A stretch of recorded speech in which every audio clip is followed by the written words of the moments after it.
Buenas tardes a la Iglesia del Divino Jesús y a todos los que pueden escucharnos, pueden vernos. Estamos en un tiempo de prueba,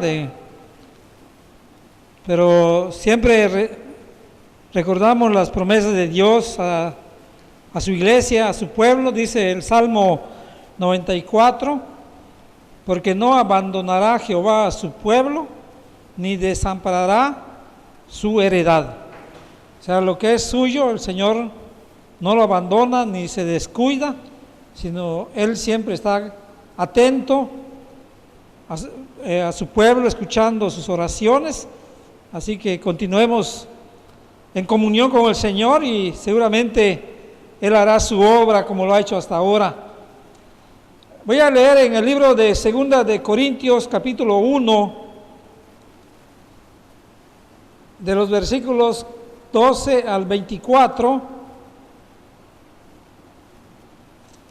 donde vamos a basarnos en el mensaje de este día.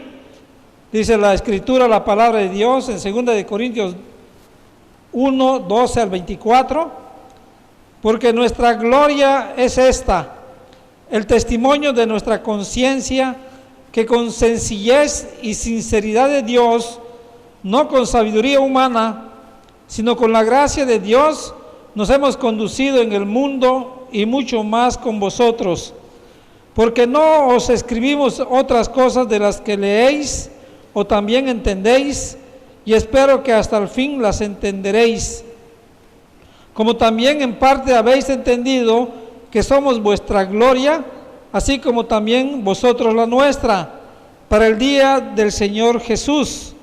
Con esta confianza quise ir primero a vosotros, para que tuvieseis una segunda gracia, y por vosotros pasar a Macedonia, y desde Macedonia venir otra vez a vosotros, y ser encaminado por vosotros a Judea. Así que al proponerme esto, usé quizás de ligereza, o lo que pienso hacer, lo pienso según la carne, para que haya en mí sí y no. Mas como Dios es fiel, nuestra palabra a vosotros no es sí y no, porque el Hijo de Dios, Jesucristo, que entre vosotros ha sido revelado por nosotros, por mí, Silvano y Timoteo, no ha sido sí y no, mas ha sido sí en Él. Porque todas las promesas de Dios son en el sí y en el amén, por medio de nosotros, para la gloria de Dios, el que nos confirma con vosotros en Cristo, y el que nos ungió es Dios, el cual también nos ha sellado y nos ha dado las arras del Espíritu en nuestros corazones. Mas yo invoco a Dios por testigo sobre mi alma, que por ser indulgente con vosotros no he pasado todavía a Corinto, no que nos enseñoreemos de vuestra fe, sino que colaboramos para vuestro gozo, porque por la fe estáis firmes. Amén. Vamos a orar, Señor, pidiendo su ayuda y dirección. Padre bendito, en esta hora estamos suplicando, Señor, tu ayuda y tu dirección para comprender, Señor, para recibir, para confiar y así, Padre, para poder practicar tu palabra. Danos sabiduría, Padre, que tu Espíritu Santo sea el que nos conduzca a toda verdad, Señor, de tal forma que fortalecidos por tu palabra podamos vivir conforme a tus mandamientos, Señor. Guíanos en esta hora, pues en Cristo Jesús te lo estamos suplicando. Amén. Bien, el tema de esta ocasión es un ministerio que glorifica a Dios. Un ministerio que glorifica a Dios. Uno de los motivos por los cuales el apóstol escribió esta segunda carta a los Corintios es defender su apostolado, que muchos de sus contemporáneos consideraban espurio, es decir, falso. En este pasaje hemos leído cómo Pablo da algunas características de cómo él se había conducido, tanto en su predicación, en su ministerio, como en su vida diaria, no solo dentro de la iglesia, sino en todo lugar. Y de esta forma confirmaba que su ministerio tenía el propósito de glorificar a Dios. Lo que pretendían sus enemigos, sus adversarios, era meter dudas y desconfianza en la iglesia de que la predicación y el ministerio de Pablo no eran confiables. Y precisamente en defensa de su ministerio, el apóstol Pablo nos da algunas enseñanzas de cómo nosotros debemos de servir y ser buenos ministros de nuestro Señor Jesucristo. La primera característica de un ministerio que glorifica a Dios es que debe ser un ministerio confiable. Precisamente lo contrario a lo que los adversarios querían buscar, es decir, dudar, que la gente dudara del trabajo de Pablo. El apóstol, a través de su trabajo, a través de su predicación, demostraba que su ministerio era confiable. Pablo había expresado su gratitud en el versículo 12, en el versículo 11, de que los hermanos de Corinto lo habían apoyado en sus oraciones para que él continuara predicando y Dios obrara a través de él.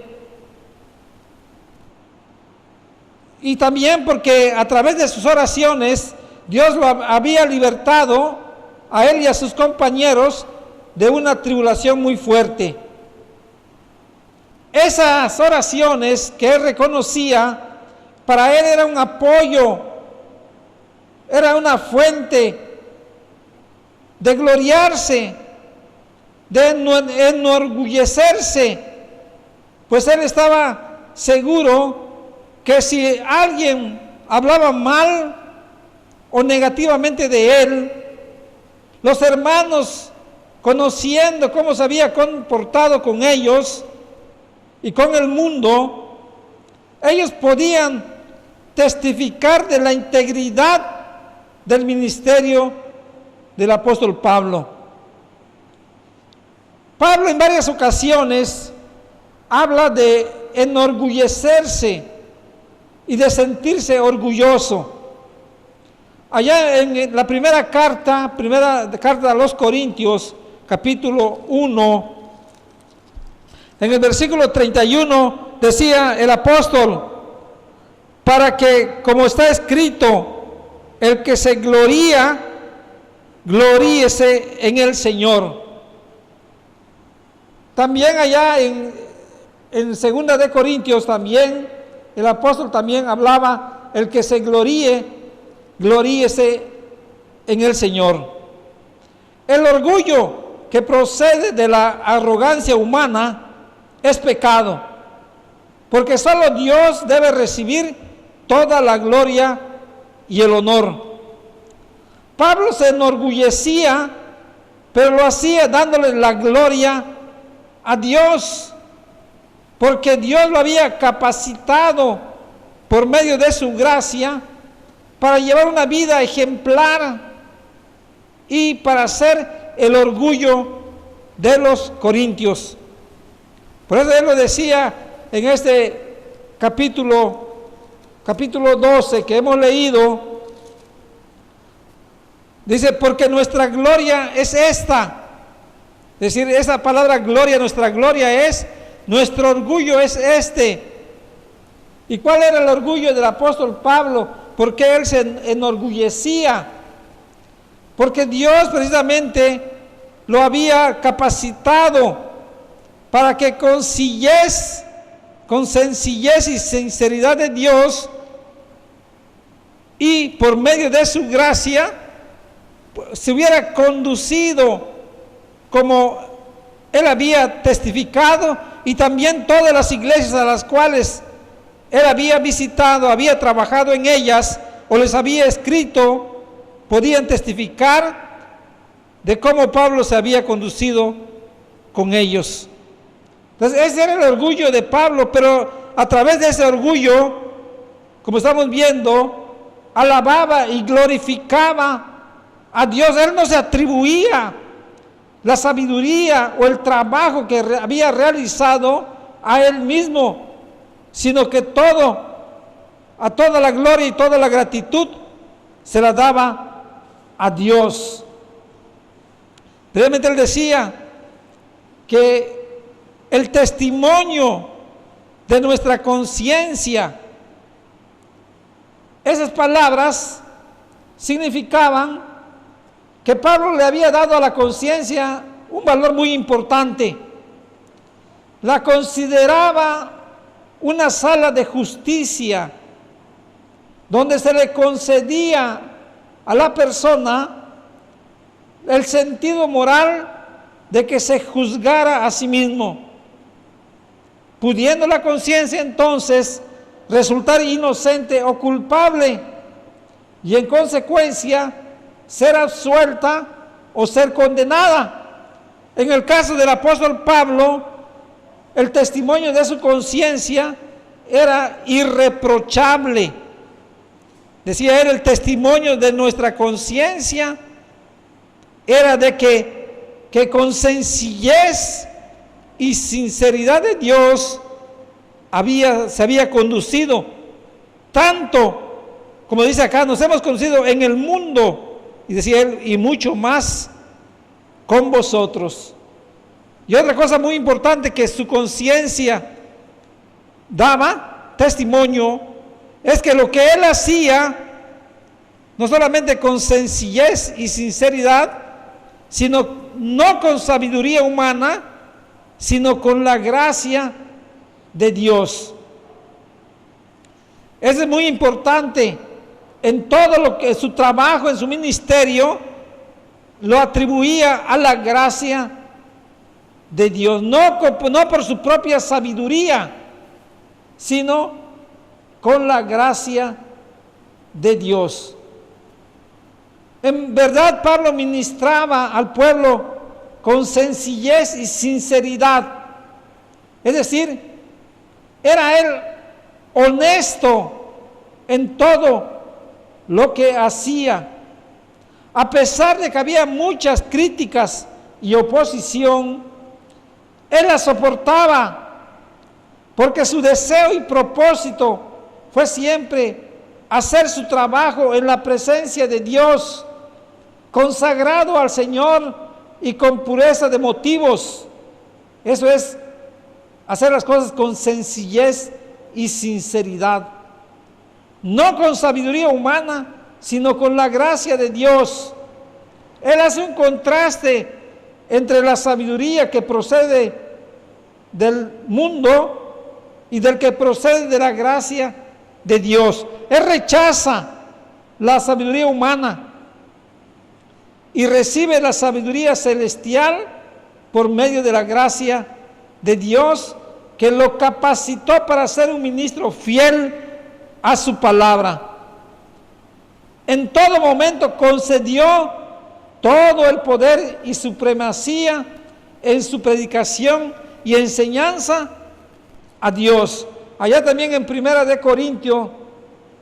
los Corintios, capítulo 2, versículos 3 al 5, decía él: y estuve con vosotros con debilidad y mucho temor y temblor, y ni mi palabra ni mi predicación fue con palabras persuasivas de humana sabiduría, sino con demostración del Espíritu y de poder, para que vuestra fe no esté fundada en la sabiduría de los hombres, sino en el poder de Dios. Son palabras sabias y también que nosotros debemos de entender. Ahí está la sencillez y sinceridad de Pablo. Dice, cuando él iba a una iglesia a trabajar, no iba con poder de él, sino con debilidad. Decía él, mucho temor y temblor. La palabra de su predicación, dice, no fue con palabras persuasivas de humana sabiduría. O sea, no salían de él esas palabras, esa sabiduría, sino con demostración del poder del Espíritu, demostración del Espíritu y de poder. Tenemos que volver a ese entendimiento que tenía Pablo, no pretender hacer las cosas con nuestro poder, con nuestra sabiduría, sino dejar que el Espíritu Santo es el que obre en las mentes, en los corazones de los hombres que escuchan su palabra. No podemos nosotros utilizar nuestros propios métodos humanos, porque por eso está el fracaso en la predicación y en la enseñanza, porque le damos más valor, más importancia a los métodos humanos que al Espíritu y al poder del Espíritu Santo. La enseñanza y la predicación de Pablo realmente eran confiables. Había sido impecable y por lo tanto irreprochable en toda su vida.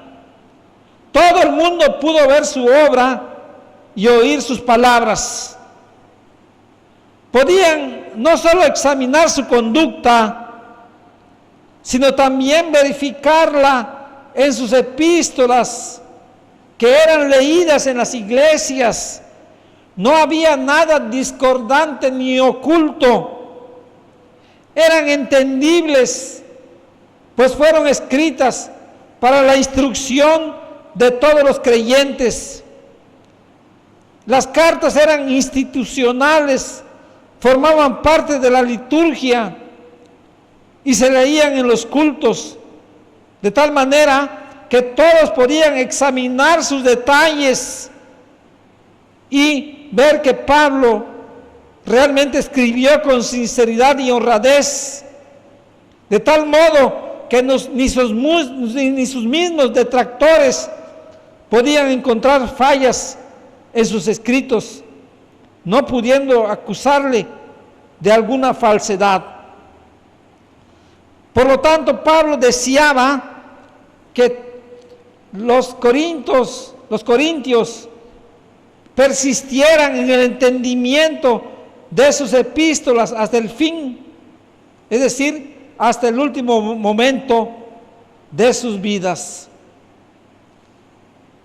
Pablo, lo que entendían la gente cuando él estuvo en Corinto como pastor y misionero, ellos lo comprendieron, pero cuando sus detractores vinieron a la iglesia, los presionaban para desconfiar de Pablo y entonces quedaban confundidos.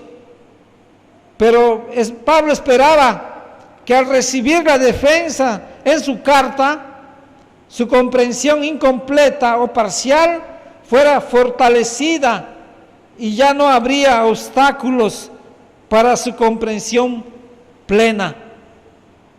Por eso el apóstol les decía que no solamente comprendieran y entendieran en parte, sino que lo comprendieran plenamente, porque para eso fueron escritas. Dice que, como también en parte habéis entendido que somos vuestra gloria, así como también vosotros la nuestra para el día del Señor Jesús. Es decir, ya con un entendimiento completo de la verdad, los corintios pudieran estar seguros no solamente en la confiabilidad de la enseñanza de Pablo, sino que se sintieran orgullosos de él, así como los corintios eran el orgullo de Pablo.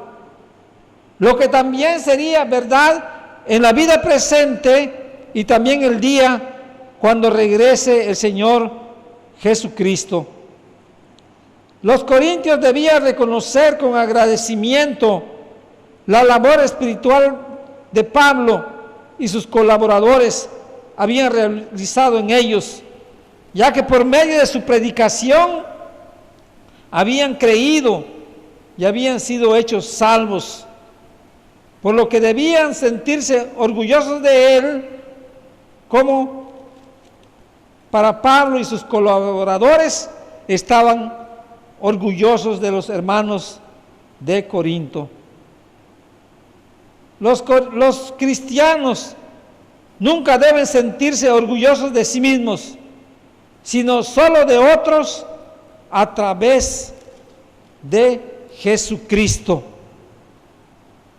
Decía Pablo: mucha franqueza tengo con vosotros, mucho me glorío con respecto de vosotros, lleno estoy de consolación, sobreabundo de gozo en todas nuestras tribulaciones.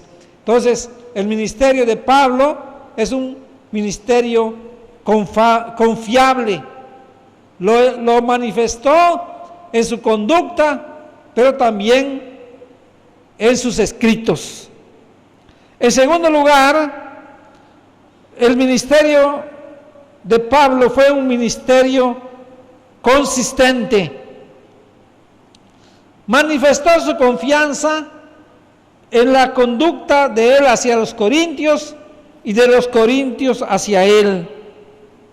Pero la confianza era una virtud que lo condujo toda su vida, no en un momento sí, en un momento no. Su vida fue una virtud, más bien en su vida se manifestó la virtud de la confianza. Obviamente primero en Dios, pero también hacia la gente y hacia él mismo.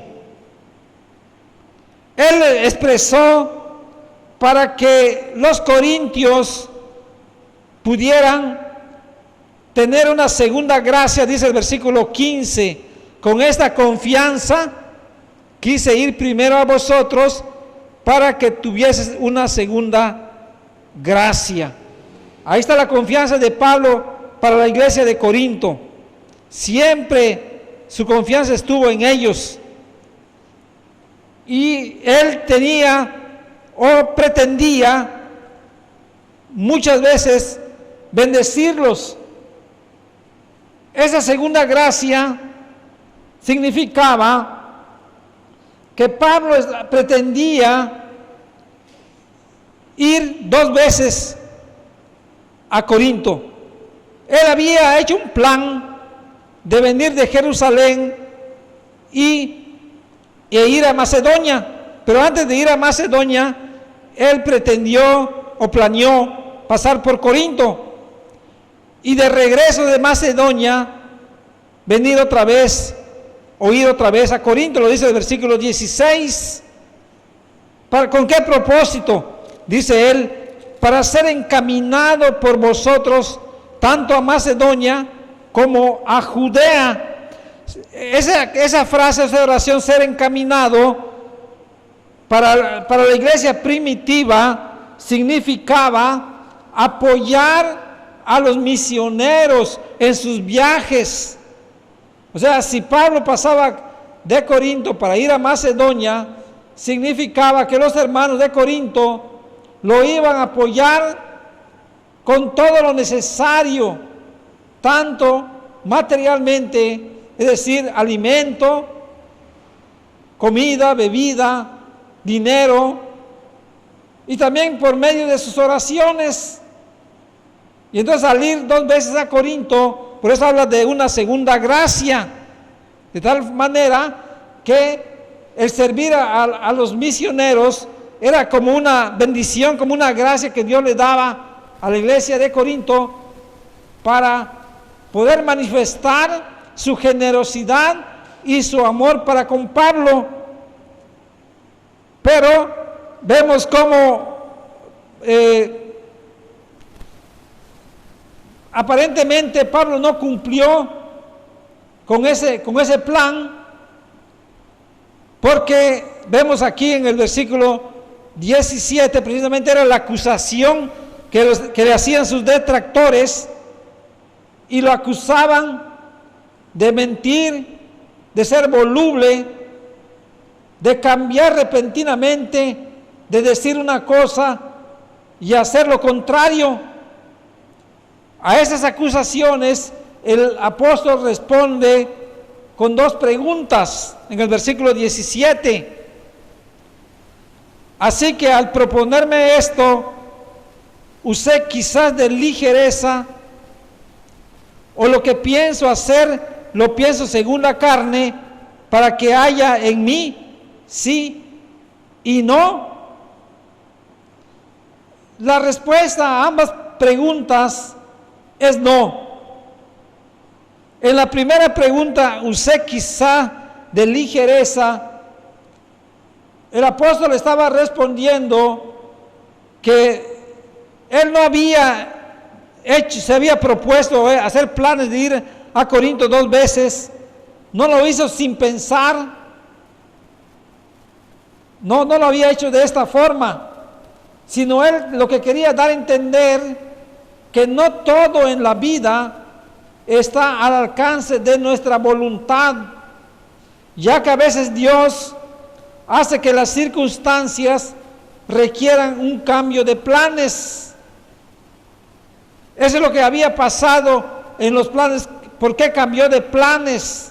No había hecho las cosas con ligereza, pero también él no había planeado, como dice acá, según la carne.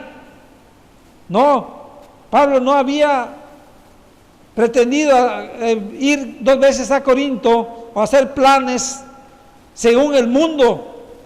¿Cómo planea el mundo? El mundo dice una cosa, pero hace lo contrario. O sea, cambia de un momento a otro. El apóstol Pablo no vivió así. Él siempre demostró su total dedicación al Señor. Él siempre vivió dirigido según el Espíritu y no según la carne, como dice allá en el libro de Romanos. Es decir, su vida siempre fue consistente y congruente en palabras y hechos, en fe y obras. Siempre predicó y enseñó el sí, es decir, la verdad. Nunca fue voluble, no decía una cosa y al rato cambiaba de parecer o de doctrina. Esto mismo requería y exigía de sus discípulos que predicaran solo la verdad y vivieran de acuerdo a lo que predicaran. Entonces, los corintios deberían saber que la responsabilidad de un cambio de planes de Pablo no era cosa suya, sino de Dios. Es decir, su ministerio siempre fue un ministerio consistente y congruente. Lo que él decía, él lo cumplía.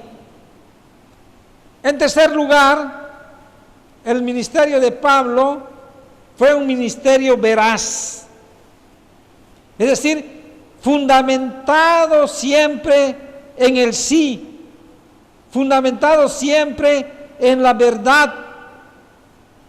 El apóstol Pablo dice en el versículo 18, mas como Dios es fiel, nuestra palabra a vosotros no es sí y no. Es decir, Pablo estaba haciendo una confesión. Así como Dios es fiel, así también nuestra palabra es fiel. Así como Dios habla con verdad, también nuestra palabra es verdad. Cuando dice nuestra palabra, se está refiriendo a la predicación realizada por él y por sus compañeros. La palabra de Dios es totalmente digna de confianza, porque Dios es fiel y verdadero. Siempre habla con la verdad y actúa con la verdad. De la misma forma, Pablo en todo su ministerio y vida se condujo con la verdad. Los corintios deben estar confiados en la predicación, en la enseñanza de Pablo. Es decir, su palabra no es sí y no. No mezcla verdad y mentira, ni tampoco su palabra cambia de un momento a otro. El tema principal de la predicación de Pablo fue Jesucristo, así como también de sus demás colaboradores. Ellos daban testimonios de Jesús, quien es la verdad encarnada. Él dijo una vez: me propuse no saber entre vosotros cosa alguna, sino a Jesucristo y a este crucificado. Él no se salía de ese mensaje, de ese tema, de tal forma que los corintios deberían de poner su confianza en Dios y en la predicación de su palabra.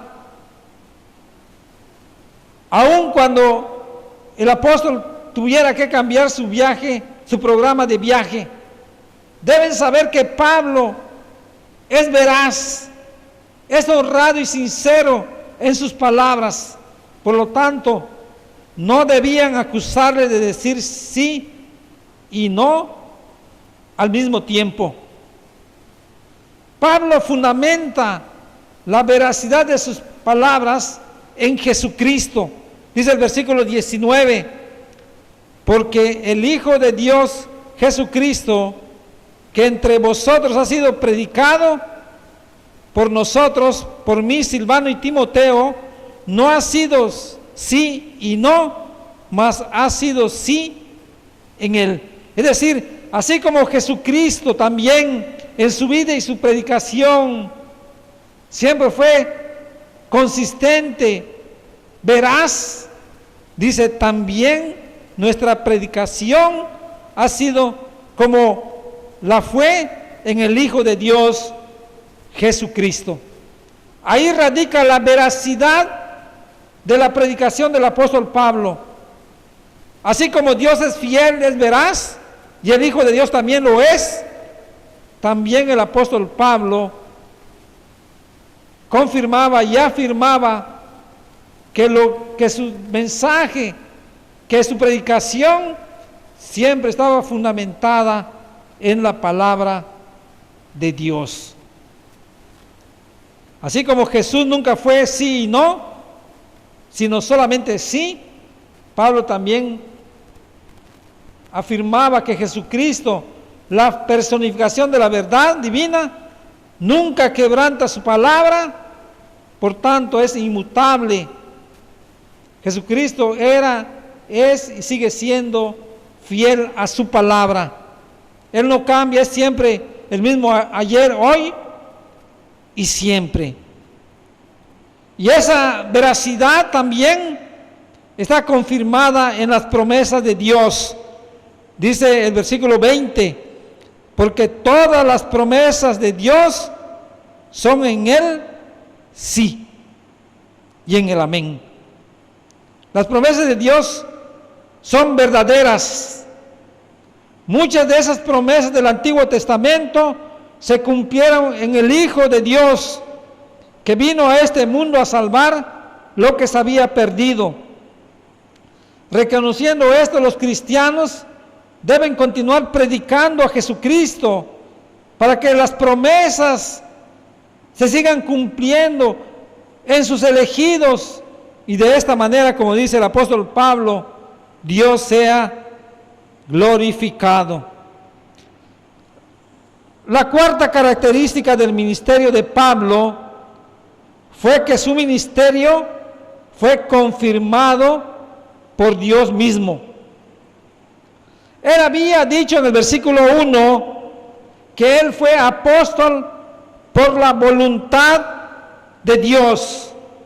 En el versículo 21 y 22, Pablo corrobora que los creyentes son confirmados en Cristo. Dice, el que nos confirma con vosotros en Cristo y el que nos ungió es Dios. Es decir, nuestra vida, nuestra comunión son confirmados en Cristo por Dios. Esa fue la promesa de Dios hecha a su pueblo por su palabra. Dios unge a su pueblo. En el Antiguo Testamento, como todos sabemos, los profetas, sacerdotes y reyes eran ungidos con aceite que simbolizaba el don del Espíritu Santo. Eran designados para desempeñar un oficio y realizar un servicio a Dios. Dios ungió a Jesucristo por el Espíritu Santo. Ese ungimiento sigue siendo una realidad en el pueblo de Dios.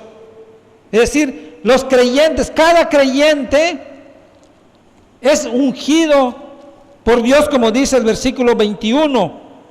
Nos confirma con vosotros en Cristo y el que nos ungió es Dios. En 1 de Juan 2, 20 y 27 se nos dice cómo Dios nos ha ungido a todos a los que hemos creído.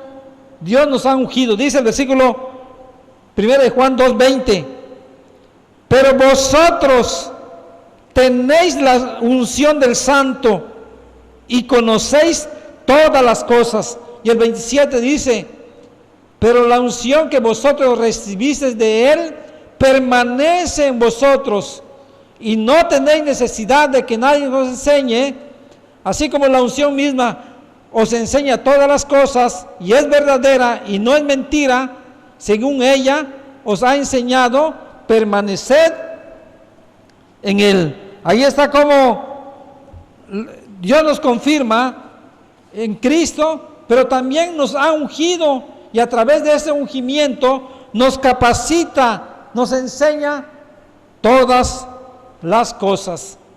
Y también nos dice que Dios nos ha sellado y nos ha dado las arras del Espíritu en nuestros corazones. El versículo 22 lo confirma, dice: y el cual también nos ha sellado, o sea, Dios mismo nos ha sellado y nos ha dado las arras del Espíritu en nuestros corazones. Los sellos significan propiedad y autenticidad. Es decir, que somos propiedad de Dios y somos verdaderos o auténticos hijos de Dios. Dios pone su sello en su pueblo para confirmar que le pertenecen y para protegerlos de las acechanzas del enemigo. Las arras, por otra parte, son una garantía, como un pago inicial, como un depósito, garantizándonos que recibiremos otro pago. Y así es como el Espíritu vive en nosotros y continúa dándonos fuerza espiritual. Es decir, la obra Dios la inicia, Dios la continúa y Dios la va a perfeccionar. Ahí está un ministerio confirmado por Dios mismo. Qué diferente de aquellos que se llaman ministros del Señor, pero que ellos mismos se ungen, ellos mismos se confirman y se ponen diferentes nombres como profetas o apóstoles. Eso no es confirmado por el Señor. Por último, el ministerio de Pablo fue un ministerio de amor. Dice el versículo 23. Mas yo invoco a Dios por testigo sobre mi alma, que por ser indulgentes con vosotros, no he pasado todavía a Corinto. Pablo, de hecho, hace un juramento. Lo que iba a decir, invocaba a Dios por testigo de que lo que iba a decir era verdad. Y lo que Pablo dice en este versículo y los siguientes es por qué él cambió de planes de ir a Corinto. ¿Por qué Pablo no pasó en Corinto como se había propuesto y había planeado? Y lo que él dice es la verdad. Y lo que él dice, ¿por qué no pasó y cambió de planes? Es porque él era indulgente con los hermanos de Corinto. Por ser indulgente es que no dice, no he pasado todavía a Corinto. Antes de ir a Corinto, recibió noticias de la situación que imperaba allá. Se menciona de pecados cometidos que no habían sido atendidos adecuada y oportunamente. Es decir, no habían sido disciplinados aquellos que cometían pecado. Habían pleitos y divisiones entre los hermanos, problemas de abuso en la práctica de los carismas, de los dones. De haber ido Pablo, tendría que haber usado de su autoridad para resolver esa situación, pero Pablo fue indulgente, es decir, fue considerado con los hermanos. Así expresaba su amoroso cuidado hacia los corintios. En su primera correspondencia, Pablo había preguntado si debía ir con una vara o un espíritu amable y cariñoso. Por eso Pablo no fue a Corinto como lo había planeado. Pablo los había visitado primeramente con la intención de ocuparse de los problemas de esa comunidad. Después de esto, decidió no regresar. ¿Para qué? Para que los corintios pudieran arrepentirse y de esa manera él pudiera mostrar su amor por ellos. No quería utilizar su poder y autoridad, dice el versículo 24, no que nos enseñoreásemos de vuestra fe, sino que colaboramos para vuestro gozo, porque por la fe estáis firmes. Es decir, Pablo quería ser motivo de gozo, su presencia allá entre ellos, quienes aún en sus problemas estaban firmes en la fe y podrían, con la dirección de Dios, resolver los problemas internos. Él no quería ser motivo de tristeza, dice el versículo 2:1. Determiné para conmigo no ir otra vez a vosotros con tristeza. No quería estar allá cuando la iglesia es disciplinada, cuando a la iglesia se le exhorta, no hay alegría, obviamente. Dice el libro de Hebreos que al principio las disciplinas no es causa de gozo, sino de tristeza. Pablo no quería estar allá en Corinto con tristeza, porque dice, si yo hubiera disciplinado, hubiera llamado la atención, dice, ¿quién luego iba a alegrarme si aquellos habían sido contristados? Pablo escribió una carta que no perduró, donde les pedía que se reconciliaran e hicieran todo lo necesario para que la iglesia anduviera según la voluntad de Dios, es decir, en santidad, con gozo, con sabiduría. Él había escrito con lágrimas, con tribulación y angustia del corazón, dice el versículo 4, pero no para causar tristeza había escrito, sino que para ellos que estuvieran seguros y confiados cuán grande era el amor que tenía hacia ellos. Ahí está, era un ministerio de amor, y Pablo siempre manifestó ese amor. Él, cuando se dirigía o pedía por lo de su nación, decía: yo mismo quisiera ser anatema para que mi pueblo sea salvo. Una y otra vez manifestó ese grande amor. Estas son algunas características del ministerio que el apóstol llevó a cabo. Un ministerio confiable, consistente, veraz, confirmado por Dios y de amor. Los adversarios de Pablo querían meter dudas y desconfianza en los creyentes para que la gente no lo escuchara y no creyera en él y en su predicación. No tuvieron éxito, ya que Dios estaba con Pablo y obró a través de él, porque su único propósito fue glorificar al Creador. Dios nos ayude para que, como siervos y ministros del Señor, también nuestro propósito principal sea que con nuestra vida y con nuestro ministerio glorifiquemos al Señor. El Señor nos bendiga y bendiga su palabra. Amén.